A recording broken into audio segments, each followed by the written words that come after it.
Constitution of the United States. the Constitution of the United States. So help you God. So help me God. Congratulations, Mr. President.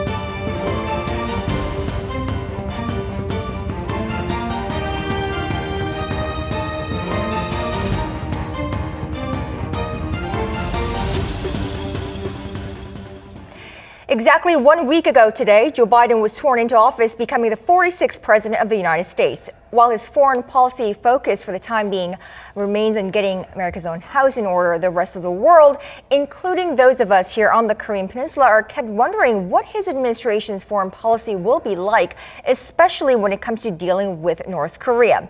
What will the Biden administration mean for the two Koreas? Hello and welcome to our viewers in Korea and all around the world. Together with AmCham, we interrupt our regular programming today to bring you this special program. I'm Jennifer Moon alongside James Kim. It's great to co-host this live show with you, James. Thank you so much, Jennifer. It's great to be able to co-host this program with you today. The Fireside Chat is an AmCham staple. Like the origin of the word, the Fireside Chat is a unique AmCham event where we have intimate, in-depth conversations with key figures from business and government around the world. So partnering with you, Jen, and Arirang TV today makes this a truly special event. Right, this is Arirang TV and AmCham special Fireside Chat with Joseph Yoon. I said, because North Korea is a problem, on the condition that he would agree that he would be drawing down his nuclear capacity to get that the Korean Peninsula should be a nuclear-free zone.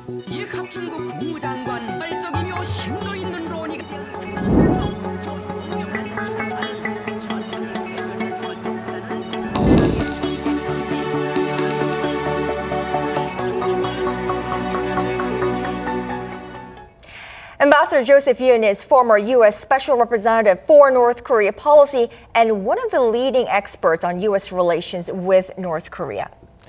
Joe, it is great to have you with us live today.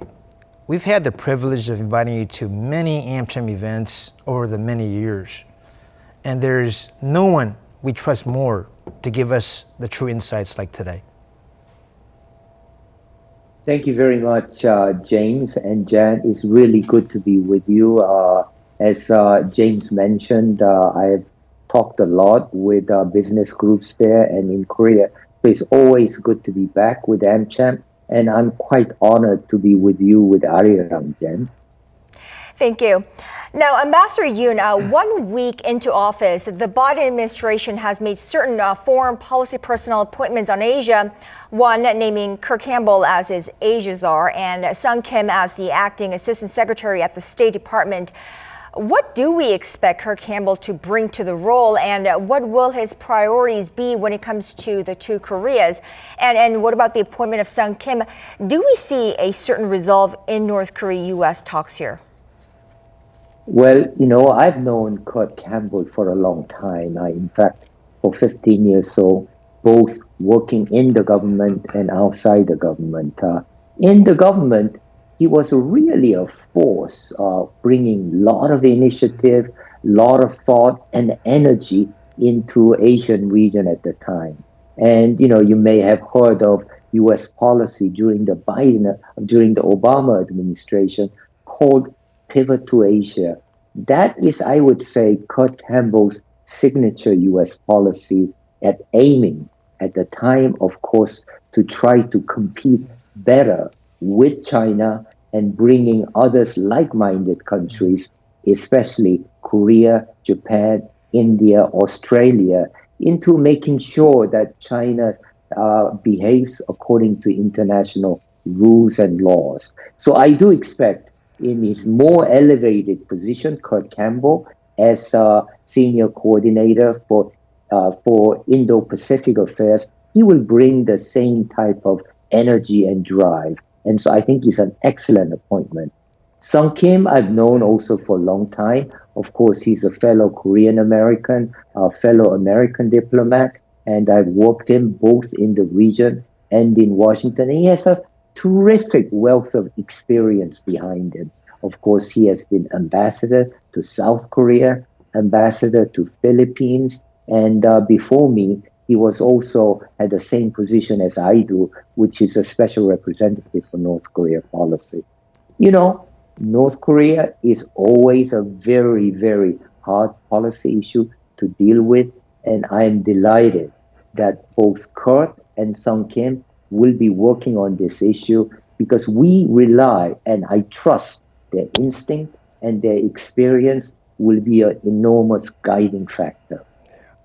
You know, Joe, you've had an amazing career ranging from Special Representative for North Korea policy to U.S. Ambassador to Malaysia. And I'm very proud of you, by the way, for all you're doing. From your perspective, how do you think President Biden's first 100 days will look? His first 100 days, without question, Biden himself wants to concentrate on domestic issues. By far the biggest domestic issue is, of course, COVID-19 and what the government response should be. I mean, you know as well as I do, the situation in U.S. is terrible. And who would have thought in the U.S., there would be 25 million people who have been tested positive for COVID-19 and well over 400,000 deaths. This is really atrocious. And we will long remember 2020 as a lost year, and everyone is suffering, believe me.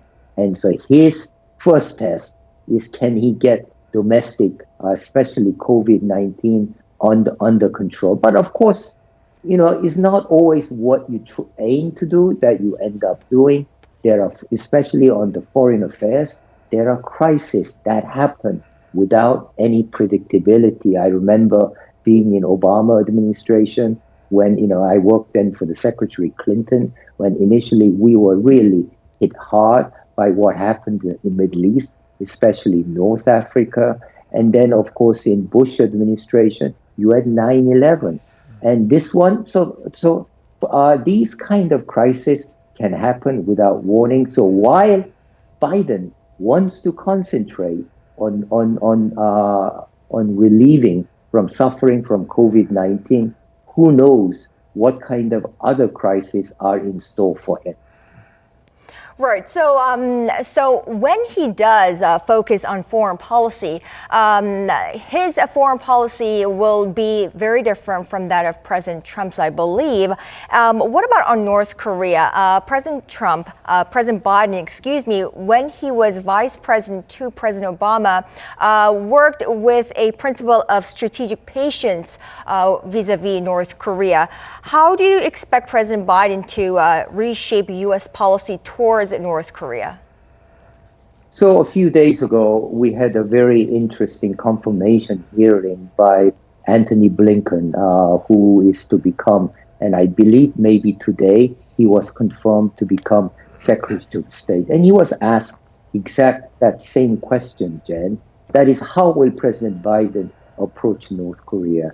And his answer is, of course, they want a diplomatic solution for North Korea to denuclearize, and that they would review the policy on the Biden as they go into this. And I think that's a sensible start to review the policy. My hope is that the Biden administration don't disown everything that Trump did. I mean, you know, there are many things that Trump did right, and I think part of his North Korea policy is correct, which is to engage North Korea in a different way. And of course, they had 3 meetings between Kim Jong-un and Trump, and there is an agreement or joint statement that Kim and Trump drafted and signed in Singapore.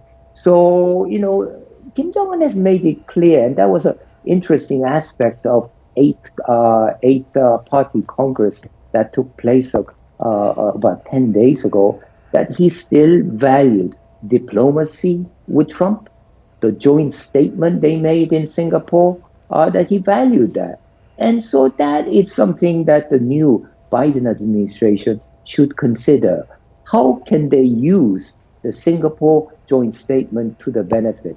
Now, having said that, I really do not expect Biden to engage in summit diplomacy without very, very careful preparation. If you look at Biden administration, they really have a number of people who are very cautious, who will work out all the things that has to work out before a summit meeting is held. So I don't think it's going to be, media show as much as it was under Trump. But still, I hope that Biden administration will find a way to quickly engage North Korea and so provide much needed stability in North Korea, within Korean Peninsula. You know, Joe, AmCham had the honor of hosting then Deputy Secretary of State Blinken. It was actually in 2015. I really, really enjoyed meeting him at that time. What is he like now versus, let's say, 2015? And what can we do to support him here in South Korea? Well, thank you. I've known also Tony. I've worked very closely with him for a long time. He really is what I call, very established diplomat. He has worked, as you recall, as Deputy Secretary in State Department. He's worked at National Security Council, and he's also worked in foreign affairs in the U.S. Senate. So really, he comes with a deep background, deep knowledge of U.S. foreign policy, how it should be conducted. When I worked with him in the State Department, when he was Deputy Secretary, he really paid very close attention to alliances. And for him, alliances were very important. And that means in Asia, how U.S. deals with South Korea, where U.S., of course, has some 28,000 troops, and how U.S. deals with Japan, where U.S. has some 48,000 troops. So for Tony, how U.S. gets along with Tokyo and Seoul is critically important.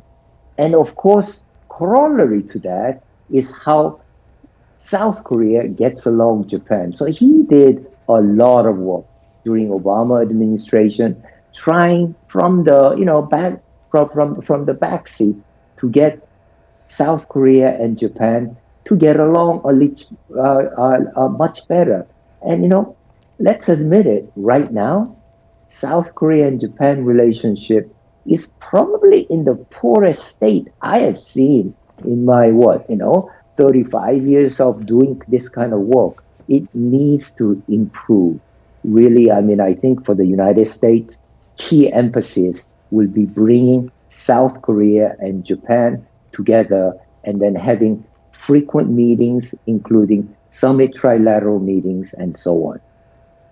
So, Ambassador Yoon, we didn't see much of U.S. involvement in improving South Korea-Japan relations in the last 4 years, if you will. How do you expect, for instance, Secretary of State Tony Blinken to play a role in improving Seoul-Tokyo relations, salvaging it from a new low that we've been seeing in recent days? Well, thank you. I think, Jen, your question gets to the heart of what is the difference between Trump and Biden in terms of foreign policy. And I would say for Trump, you all know, make America great again. That means we are going to make America great again. And we really don't care what goes on outside. We're going to do it ourselves by building a wall, limiting our trade, and limiting people coming in, so on. So that is, one way to do it, obviously, and that has attracted a lot of people. I do believe Biden's way is more traditional. We're going to do it by building friendships, building alliance partnership, by going abroad and making these bridges. So that's where alliances with Japan and South Korea comes in. And I think for the United States, obviously with troops there and having a very big and strong competitive agenda with China, US truly feels that we need to line up support, especially strong support among our allies. So I do believe, for example, in Obama administration, U.S. spent a lot of effort in GSOMIA, which is the agreement between Japan and South Korea to exchange intelligence, and also encouraged that very strongly. And U.S. also encouraged coming to terms, some kind of agreement on comfort women, the sex slaves during the Second World War, coming to agreement on those. So this is where I think U.S. encouragement is a factor, trying to get over some hump and make sure that it's acceptable. Now, that's not an easy task. I mean, it's incredibly difficult to try to get Japanese and South Koreans to agree some these history issues, which have really been, doggedly bothering each many generations for decades. So it's gonna be a struggle, but I do think more Washington pays attention to these issues, I think the better the relationship between South Korea and Japan. Absolutely. Now, shifting back to North Korea, the Biden administration's sequence of policy attention will likely be, I'm sure, get America's own house in order, strengthen U.S. alliances and align strategies toward China and Russia, like you said, Ambassador Yoon, and then address Iran and North Korea. But as you know, Ambassador Yoon, North Korea never likes to be ignored. You have much experience negotiating with the North Koreans. What do you expect from North Korea, and how would you advise the Biden administration? Well, if I really had a magic wand to solve that, I would be doing a lot better than I am, obviously now. Now, Jen, North Korea is, I would say, among U.S. foreign policy challenges, it really ranks top three. One is, of course, Arab-Israeli issue. Second is, of course, Iran issue.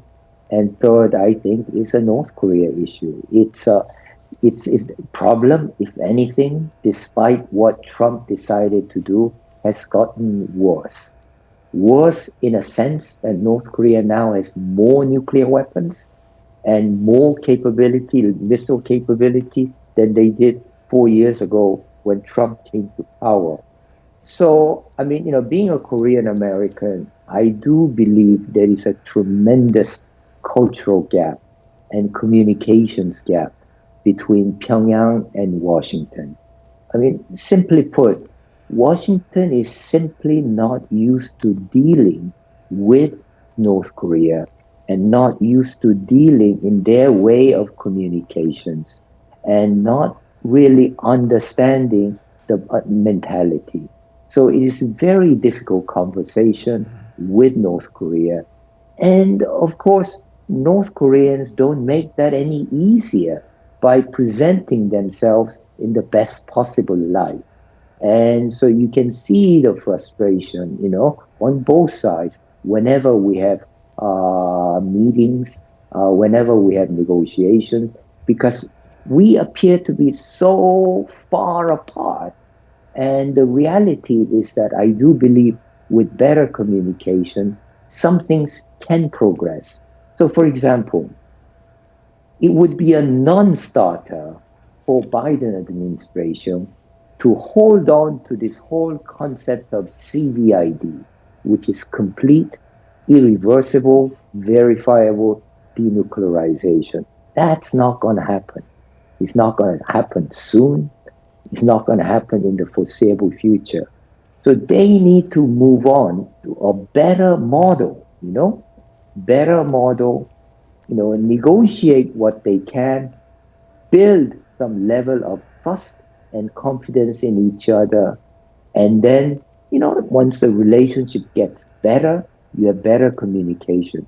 So North Koreans, when I used to meet with them, they would always, I would say, what is it going to take? I asked them. And they would say, United States must end its hostile policy towards North Korea. And so what do you mean by hostile policy? And they're at a loss. For them, it's obvious. For me, it's not obvious what hostile policy is. I mean, do they mean withdrawal of troops from South Korea? Do they mean U.S. itself getting rid of all nuclear weapons? Do they mean some promise that Kim Jong-un regime will be there forever, some kind of guarantee? Those things U.S. cannot do. Often they mean that U.S. should not criticize North Korea. And I'd ask them, what do you mean criticize North Korea? And they will mention, op-ed in New York Times. They should know U.S. government does not control New York Times. Donald Trump knows that very well, He called them fake news. And so therein lies a tremendous gap. I do believe it is a lot easier talking with the Iranians than with North Koreans. So Joe, let me ask you a very quick follow-up question on North Korea. They've been pretty quiet lately. So very quickly, how do you interpret this, number one? And do you expect the silence to continue? James, I think some of the credit for North Koreans being so quiet recently go to South Korea for really encouraging North Korea, to persuading them to not do any nuclear tests, not do any missile tests until Biden, is well in place. So, despite all the noise of the 8-party Congress, I saw that as North Koreans saying, we want to talk. And we want to talk with Biden administration. We want Biden administration to give us the signal, that you want to talk. And so I do hope that Biden administration grabs that and give a clear signal that they want diplomacy, they want engagement.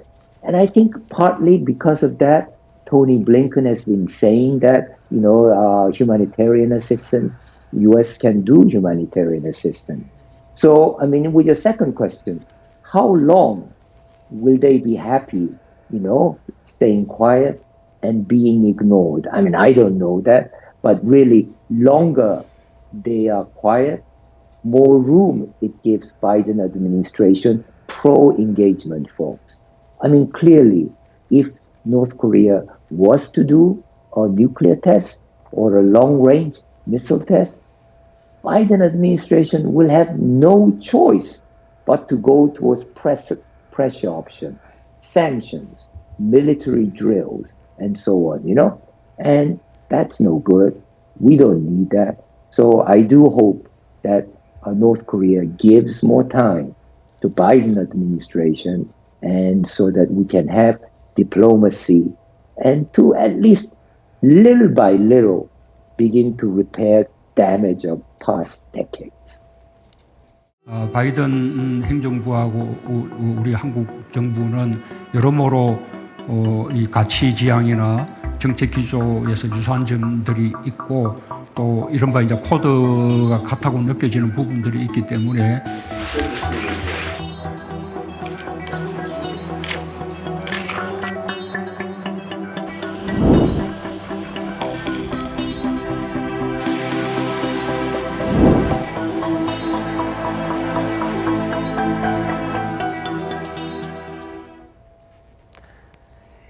Hey Joe, President Biden has pledged to repair our alliances and engage with the world once again. Those are his quotations.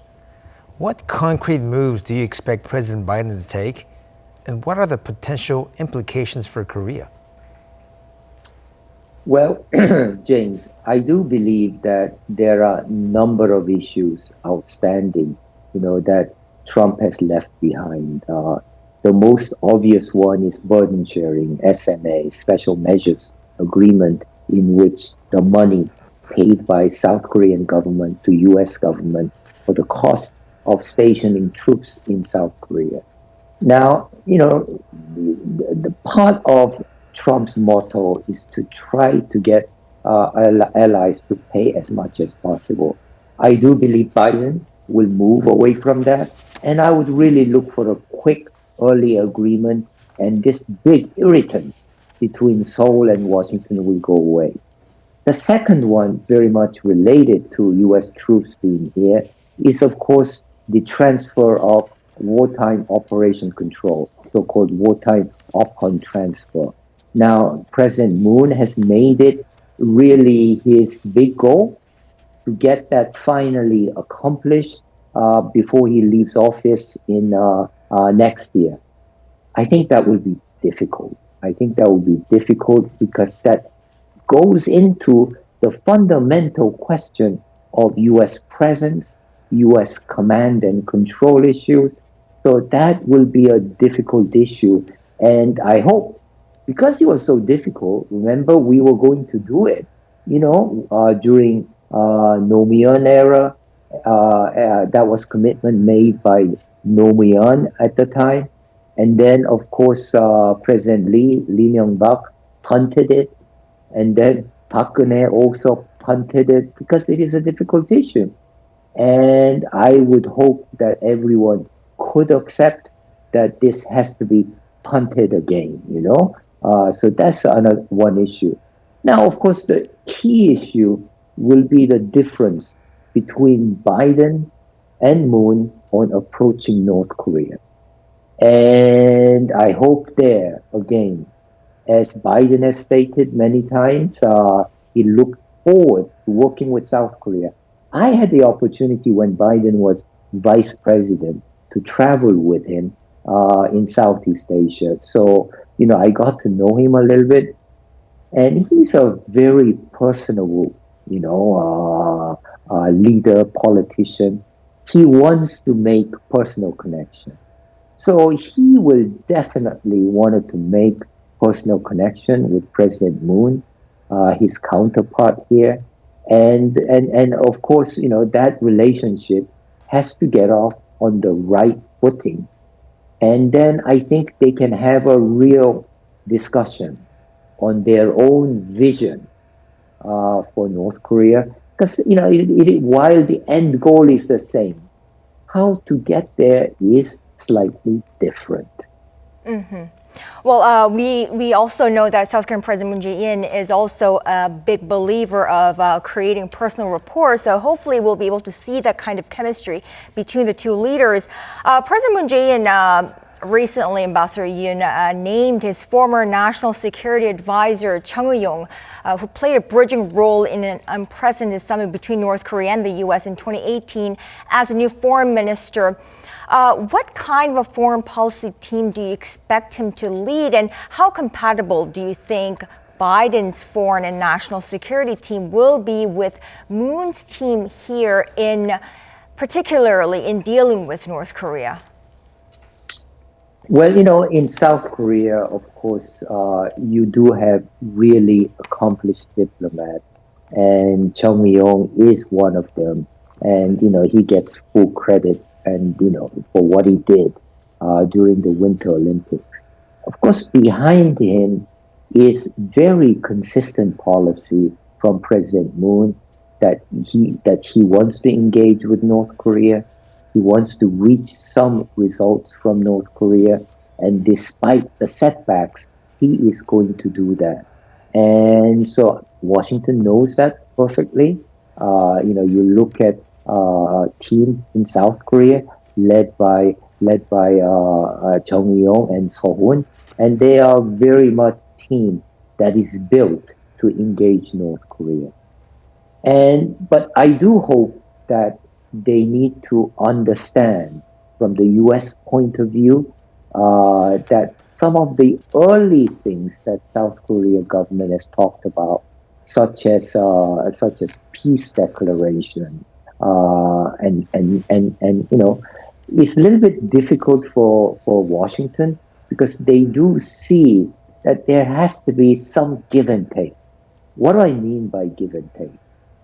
By give and take, North Korea must be prepared to at least take initial steps towards freeze of their nuclear program and missile program. And then I do think US will respond in a correspondingly. For the United States, things like peace declaration, end of war declaration is really a political statement that should come before there have been after there has been improvement in relationship. So these step-by-step issues are, I think, where we're going to have to get into discussion between Seoul and Washington and carefully craft a path. And this is a complicated roadmap. But like, there is an old Korean saying, the first button in your shirt has to be right for the rest of the shirt to look good. And so I hope by close consultations between Seoul and Washington, we have the first button right. Ambassador Yoon, President Joe Biden is set to name a new U.S. ambassador to South Korea. What kind of background and qualities do you expect President Biden to seek when he appoints his top diplomats to Seoul? And to me, at least, your background seems ideal for a U.S. ambassador to Korea. Can this be a reality? So let me just say, typically U.S. ambassadors to Korea have been either political appointees or diplomatic career appointees from the Foreign Service. And if you look at political appointees, they have been major important figures, big figures in terms of policy side with a lot of in-depth experience. Not the usual type of political appointee who got there through big money contributions in election or, being very helpful in the election side. So we've had some very good ambassadors and, both on the political side and Korea side. As for me, this is not something I had given much thought about. I retired over 2 years ago and, I have a pretty good life. I can speak freely to you, and I enjoy that, and so really I work for U.S. Institute of Peace and the Asia Group. The latter is a private consulting group, and so that keeps me in beer and wine money, so which is good, and so I've not given it much thought. But Joe, anytime I can get you closer to Korea, that would make me very happy. So I hope all goes well, regardless of what you wind up doing or what you wind up continuing to do. But if you were advising President Moon, especially given the change in administration, how would you encourage him to approach diplomacy? My advice is cheap, by the way, because it's free, But what I would tell him is that this is a problem, especially his number one goal is, of course, North Korea, that I believe has become bigger and bigger. And I'm not sure that there is a solution out there. But right now, it is about management. How do we manage so that there is no crisis? How do we manage so that there is more step-by-step approach? And I do believe Korea has a big role to play in managing North Korea. And so I think that is what I would stress. Second thing I would stress to him is that U.S. is still a huge presence in Asia Pacific. Sure, U.S. took a little bit of beating during Trump era. And sure, of course, there is rising China and the big challenge of China. And so I do believe that it would be a mistake to disengage from U.S. especially, and really the values of South Korean people and American people are very strong together. They're very similar. And when I look at opinion polls in South Korea, I am genuinely surprised how much there is support for United States and alliance relationship. So I do believe the Korean government has to be very careful about trying to pull away from U.S. And my rule of thumb for anyone, as I say, advice is cheap, is never bet against the U.S. So, Joe, let's talk a little bit about the business community. As you know, AmCham is the largest foreign business chamber in South Korea today. We obviously have a lot of U.S. companies that are doing really well in South Korea. So, what can we, from the business community, do to support President Biden and President Moon? I think the key to AmCham has been remarkably successful, by the way, James, and really I applaud your leadership in AmCham in working towards that. And I think the key pillar of, if I look at U.S. and the South Korean relationship, is trade and investment. And this trade and investment doesn't just happen. It happens because we have a FTA agreement. It happens because, there are many people to make it happen, not just on policy side and on business side. So our job, for you and for me, is to encourage more investment, more FDI, more money going back and forth, because money speaks.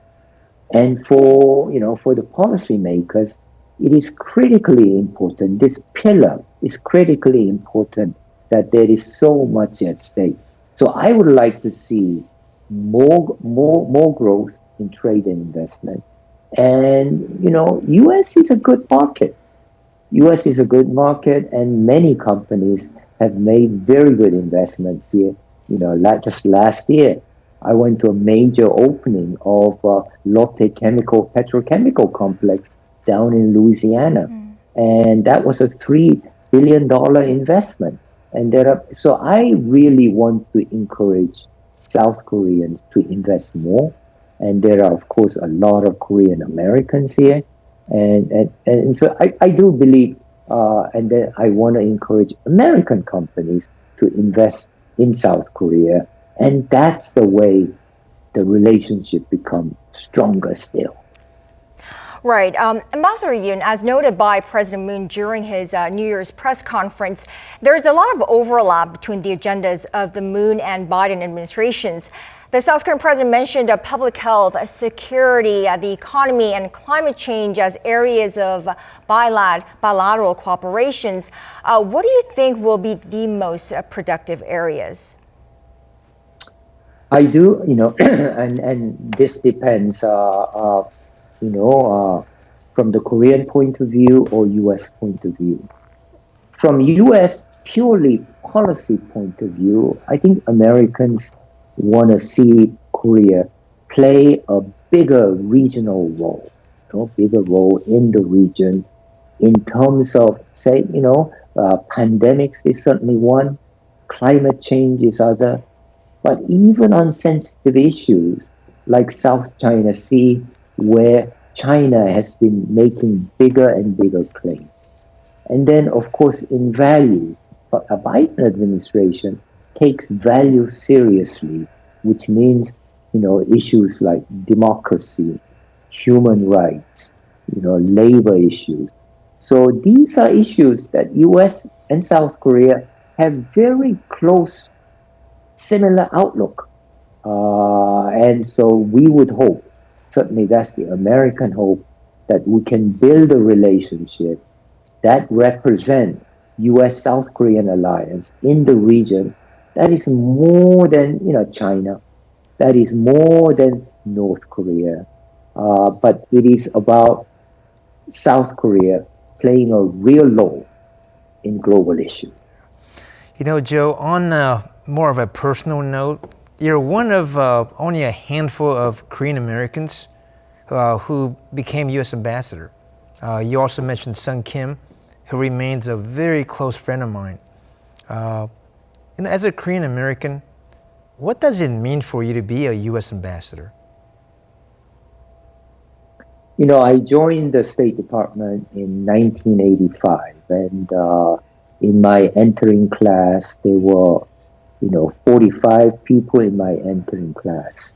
And, we'll talk about, entering class, what our dreams would be. And, it didn't seem realistic at the time I would ever become a U.S. ambassador because it is such a lofty height. And when you first join as a junior officer, and your first assignment is stamping visas, and so from that, you say, oh my goodness, am I ever going to get out of this bureaucratic hell, But then, things happen.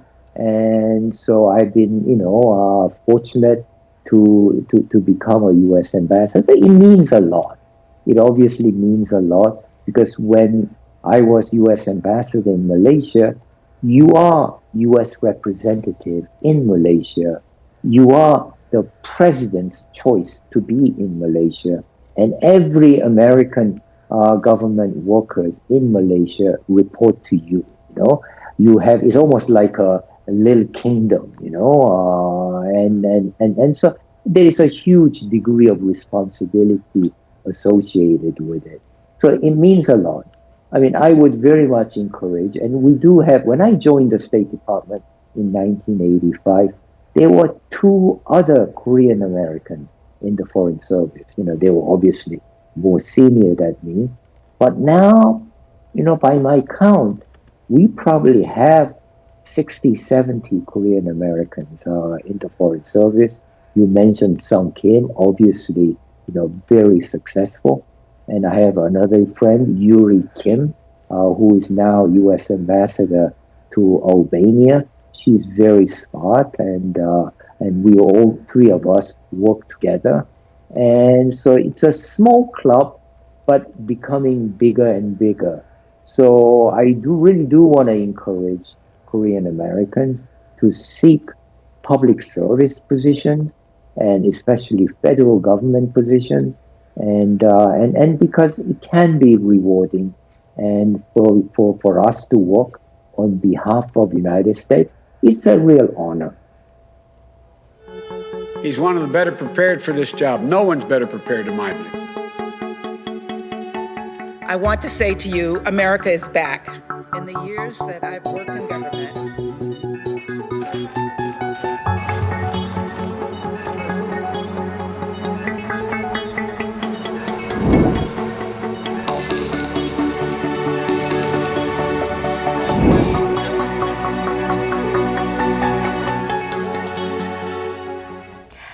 Ambassador Yoon, the White House Press Secretary Jen Psaki said earlier this week that the Biden administration is approaching its relationship with Beijing with patience and plans to review hardline policies that were a hallmark of Donald Trump's presidency. We take it the review of measures will include trade tariffs and the delisting of certain Chinese companies that were enacted by Trump. How do we expect President Biden's approach to China to differ from President Trump's? Well, I hope they don't use that word patience too much, because it reminds me of strategic patience. That was Obama's policy towards North Korea. And, it probably wasn't all that successful, So I hope they use different words. But more seriously, when you look at China issues, that is by far the number 1 Biden priority for Asia policy and foreign policy in Asia. And I do think, Biden and the team want to really calm the relationship a little bit. They really don't want to go to the counter threat that we've been experiencing with Trump administration over the past few years. So it will not be based on threats of tariff and actual tariffs. It will not be based on exclusion. So, but then clearly, between US and China, we really have 2 baskets. One I call competitive agenda. And competitive agenda is very strong competition. They include items like strategic trade, items like sensitive technology, items like intellectual property rights. And then, of course, we have issues like Hong Kong, Taiwan, That's what I call competitive agenda. But at the same time, there is also what I call cooperative agenda. Things like pandemics. We need to work together on COVID-19 and other diseases. Climate change. We need to work together on climate change. And among cooperative agenda is North Korea. North Korean nuclear weapons are also a threat to China, threat to the region, as well as the United States. So for me, when I was both in Biden administration and Trump administration, that's how we pitched it to the Chinese, saying, listen, let's work together on North Korea. Maybe that will build the momentum to work together on other issues. So I do believe the instinct of Secretary of State to be Tony Blinken and National Security Advisor Jake Sullivan is to have these two items, cooperative agenda and competitive agenda, and try to build confidence in cooperative agenda and then move that to competitive agenda. So, Joe, just in the past several years, I think South Korea has found itself sandwiched between U.S. and China. Obviously, China is Korea's largest trading partner. U.S. is the second largest, but there are different powerful dynamics between U.S. and Korea, which is beyond the trading side of the equation. So what do you advise, or how do you advise the South Korean administration with the new Biden administration coming in as far as this kind of dynamic is concerned? Yeah, I think over the past few years, South Korean government especially has been put in very, very difficult position by the Trump administration, whose really motto is, if you're not with us, you are against us. Now, South Korea shouldn't be given a black and white options. That's not what diplomacy is about. And so if I was advising the South Korean government, I would say to the South Korean government, look at these two agendas, cooperative agenda and competitive agenda. Within cooperative agenda, there are many things that South Koreans can agree on. For example, on trade issues, unfair trade. South Korea was the biggest victim of China over whole THAAD affair. I mean, how unfair is it to have your defense, being victimized by trade on the Chinese part? Companies like Lotte were really hurt by that, and I think that really didn't do either country any good. And it was really a lesson, I do think, from not just for South Korea, but many folks out there. So for South Korea, they need to join competitive agenda, which in general, international community agrees, such as trade rules, sensitive technology items, not stealing each other technology, and maybe not so much on purely political items like Hong Kong, Xinjiang, or Taiwan, but on those ones where, for example, G20 is by and large together. I think South Korea should join. And then South Korea should join, of course, be a leader in the cooperative agenda on pandemics and on climate change, and then have a special role to play on bringing about China and U.S. on North Korea issue. Well, as much as we'd like to speak to you for a longer period of time, this is really all the time we have. Any final thoughts before we let you go, Ambassador Joseph Yun? Well, you have really questioned me out, so I don't have too many final thoughts to thank you, but to also thank all your viewers. Arirang is just doing a terrific job. I used to watch it when I was in Malaysia, and the programming has improved so much and is so compelling, and you tell Korea stories so well. And also I want to thank James, my good friend James, who is really doing an amazing job at AmCham. And, now I look at him, he could be an anchor in Arirang, I agree with you. Yeah, he could be my co-anchor. Well, Ambassador Joseph Yun, thank you so much for your insights, for your expertise, and for your time speaking with us this morning. We really, really appreciate it.